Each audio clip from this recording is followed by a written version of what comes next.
What's up, snake fans? Dave Palumbo here from Muscle Serpents Daily, and it is Monday. And I warned you guys last week we were going to get some clutches on the ground. Pablo came in this morning, texted me a picture. Big mound of eggs. I like to see that. So we're going to take a look. And the great thing about this clutch is it's a scaleless head blade to scaleless head blade. So we have potential to produce scaleless ball pythons. So we're going to go through a little of that. I'm going to show you some of the scaleless I produced in the past, and I even have a female that I'm trying to breed this year, which as far as I know, I don't know if anyone's produced a clutch of eggs from a scaleless female ball python yet. I know the males have bred, but I'd love to see that female scaleless laying on a clutch of eggs. That would be pretty cool. So that could happen later this season as well. So let's take a look at the clutch. We're going to pull it. I'm going to show you a baby also I produced from 2021 season, and give you guys an idea of what it's all about. And in the windy, brisky day here in Cape Coral, Florida, I got my albino Salcoda tortoises outside. They're eating a little bit of grass. There's the other guy in the distance there. My kids are riding the crazy car together, up to no good. Back to the tortoises. I love these albino Salcodas. Oh, do I love these. I want to build them an outdoor pen. I think they're finally at that point where I think we can get them into an outdoor pen. I think they're big enough. I have a big hand, and you can see they're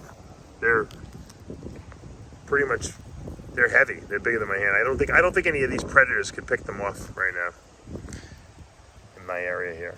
I built an outdoor pen with like a top on it a little bit so that, you know, nothing can kind of get in, swoop down on them. I think that would be perfect. Look at that guy. That guy's a little small, but he's loving the grass. Let's see if we can zoom in on him a little bit. Yeah, we go. All right. Just feeling his wild oats there. Showing his wild oats.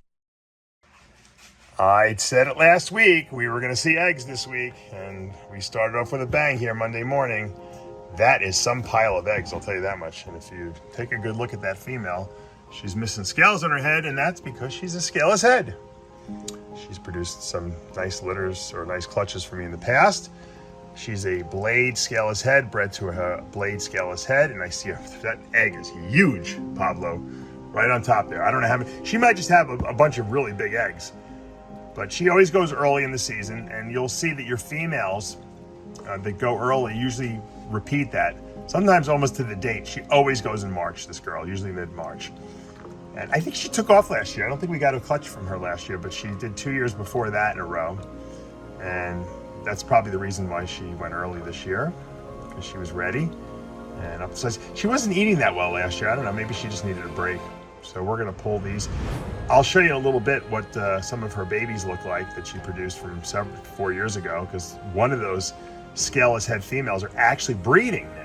We're breeding her this year, hopefully, to see if we can. I've never seen. I don't know. I'm sure people have done it. I haven't seen a female scaleless animal laying on a clutch of eggs yet. It should be pretty nice if that happens here. And let's maybe we can.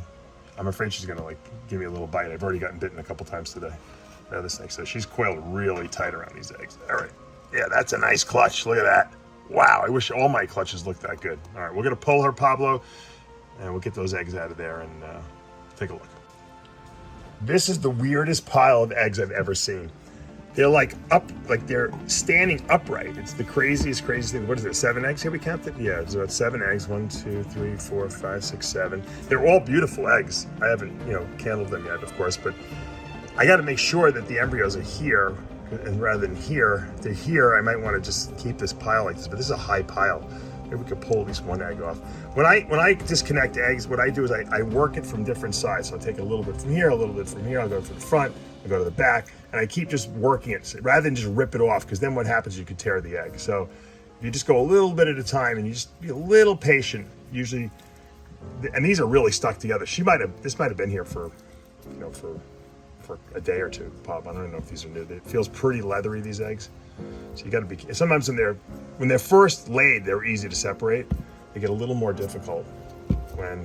Hold this egg right here. Okay, see, but you see how I'm doing it just nice, and I'm taking my time. I'm just letting it, rolling it, and just little by little, it'll just eventually separate. Just don't tear it too violently. And usually a guy with very little patience, but I know with these eggs, you got to kind of just finesse them off and separate them. Okay, little by little it comes off. And like I said, just be patient, you know. This is a snake in here. Okay, so we got it. There we go. So now I could put this, technically, this whole clutch just like this into the egg box, and I might do that just because this is the way they were laid, and if I start playing around with them, you know, I could mess up the orientation. They're kind of in a nice configuration here. I don't think this egg is too high. I could probably get this one off too and lay them out. So let me get to work and I'll show you what the final product is. As you can see, Pablo's washing her off. Put a little bit of dish detergent soap there, a mild Dawn soap, just to get that egg smell off her so we can get her to start eating. She looks pretty hollowed out, right? She got, yeah. Like I said, she's laid all those eggs. She can't wait probably to get a nice meal in her. She hasn't eaten for a few months. And ooh, I think she almost went to you there. She's a good snake. She was my first scaleless hen I ever purchased. And she produced actually my first scaleless animal that I've ever produced. So we're gonna put her back in a new tub. No egg smell in there, and Papa will try to feed her on Wednesday. All right, so you saw we separated one of the eggs from the clutch, and it looked good. And I wanted to separate this last egg right here, and something happened, which might happen in your collection. We got a little bit of leakage from this egg and a teeny bit of leakage from this egg. So one of the tricks that I've never used actually, but I've read and people have said is you get this new skin or liquid bandage, and you paste. You got to make sure it's dry on top here. So we're gonna dab it dry, and we're gonna put a little bit of this on here, and then we're gonna put a little.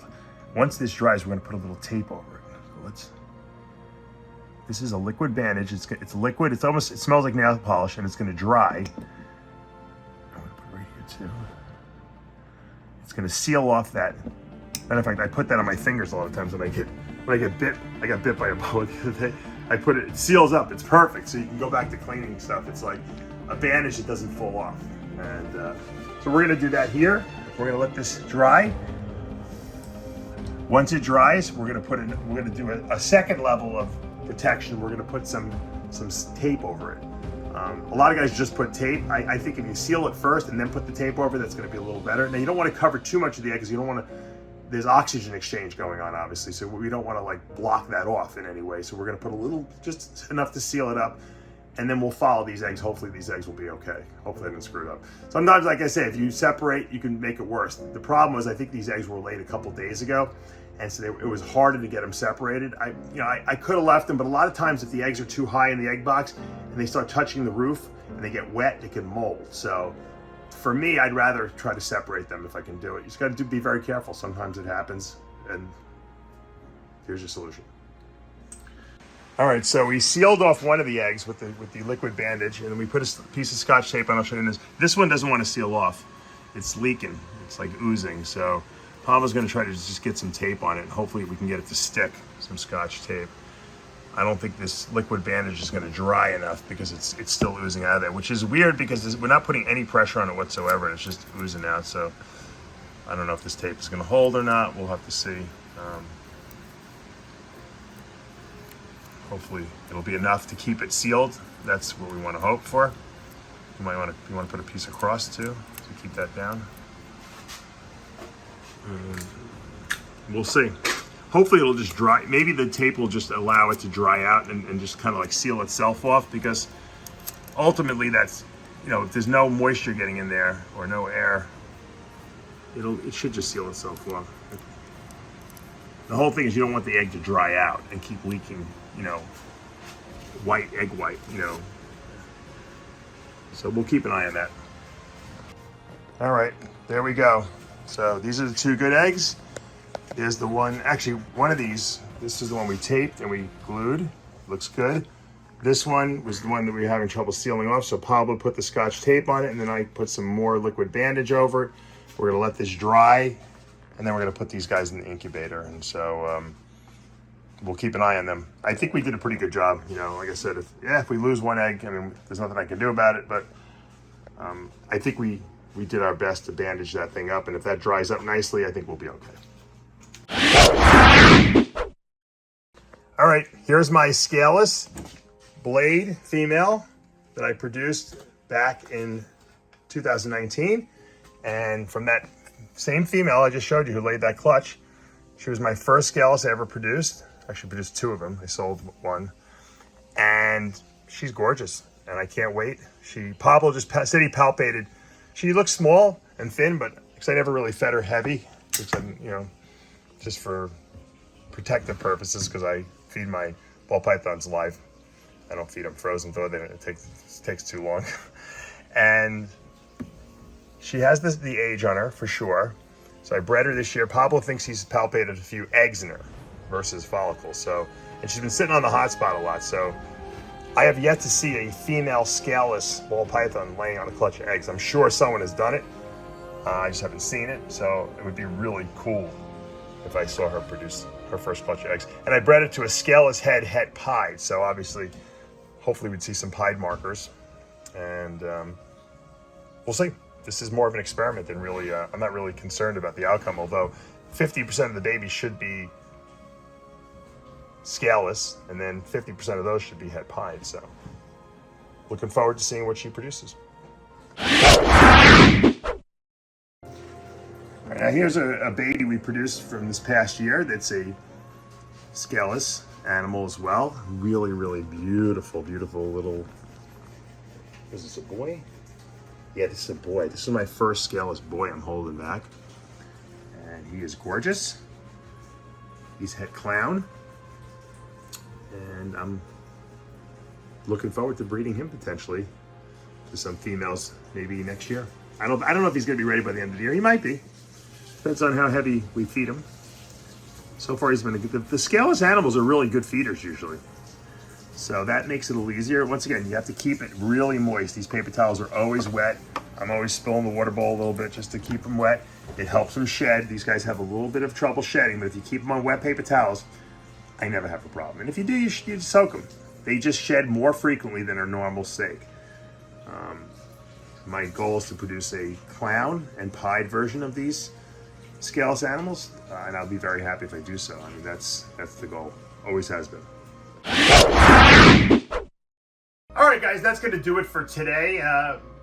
Pretty much, I wanted to kind of do a video on scaleless ball pythons, and sometimes they haven't really been talked about too much ever since all the original ones were produced by Brian Barczyk back in the day.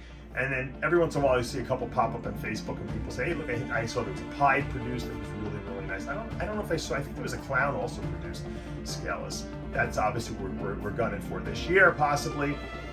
Obviously, I like producing scaleless animals. I don't want 100 of them, but I like producing 3, 4, 5 of them. They sell very quickly. People love them. It's an awesome pet. Who doesn't want to have a scaleless ball python as a pet? It's something that you can show people. When people come into my facility, I hand them a scaleless ball python. They're like, this is weird. This is cool.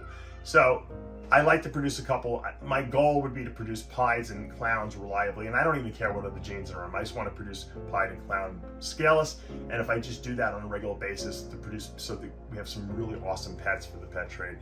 Also, the micro scale version and the scaleless head actually they're kind of enhancer genes. So in the single copy, where they're kind of missing a couple scales on the head, they look really good, the snakes. They actually it's almost like adding the Enshi gene a little bit to, it kind of enhances everything that you add it to. So I'm gonna probably use that micro scale and just the regular scaleless headline to get into my other projects, not necessarily to make scaleless animals, but just to make those animals that I do have look that much better. And that's something you can think about too. You don't always have to go for the super form. You can go for the single copy, one copy, and make just different stuff. And that's what I always encourage people to do. Just do stuff that you like. Don't worry about what people say, oh, you shouldn't do scaleless, it's not good. The corn snake breeders have been doing scaleless corns for years, and they're awesome, those snakes. And so I think there's a lot of potential for the scaleless project in ball pythons. I think we got to get them into the right genes, and we have to explain and teach people how to take care of these snakes. I think they should be kept on wet paper towels, Bounty paper towels. They're not saturated, but are wet, where it gives them the ability to shed real easily. They're good eaters. Okay, you can feed them live. They're not gonna wind up getting killed by the rat or anything like that. They know what to do, and they seem to breed really well too. So I can't say enough. I like the line, and like I said, it's like it just adds another dimension to the ball python breeding project. Something that's just different, and I like different stuff, and I'm sure a lot of you guys out there do as well. If you like this video and you like the videos you're seeing, make sure you hit that subscribe button, turn on your notifications, hit your like button. I'll see you back tomorrow morning.